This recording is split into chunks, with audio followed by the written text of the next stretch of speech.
Hello mga boss, magandang hapon po. Ako nga po pala si Bert Dacles, may-ari ng RDD Game Farm from Sangat San Fernando, Cebu. Mga boss, kung napapansin nyo po, bago yung ating YouTube channel. Dahil yung luma po nating YouTube channel, dinilit po ni YouTube. Dahil daw siguro doon sa mga video natin na may nakakulong na manok.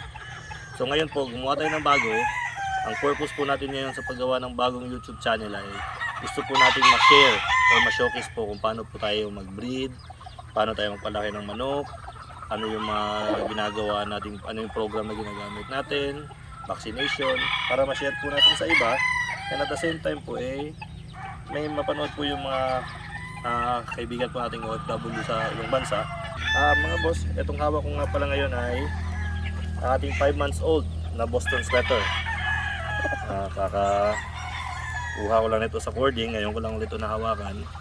So, by the way nga pala mga boss, ang gagawin po natin dito sa channel na to, yung isa po sa mga plano ko ay sisimulan ko kung paano ako mag-priming ng manok, ano yung ginagamit nating patuka, paano yung system natin, vitamins, paano tayo mag-administrate ng mga vitamins, every when, kung anong araw. Then ipapakita ko nyo sa inyo na gamit yung system natin, ilan yung napoproduce natin, ilan yung na-hatch natin, para makita nyo po step by step. Sana po subaybayan nyo ating YouTube channel at lagi po kayong manood. Paki-subscribe na rin po yung ating YouTube channel sa ipopost ko po yung ating bagong link. Marami pong salamat. Ingat po kayo lagi.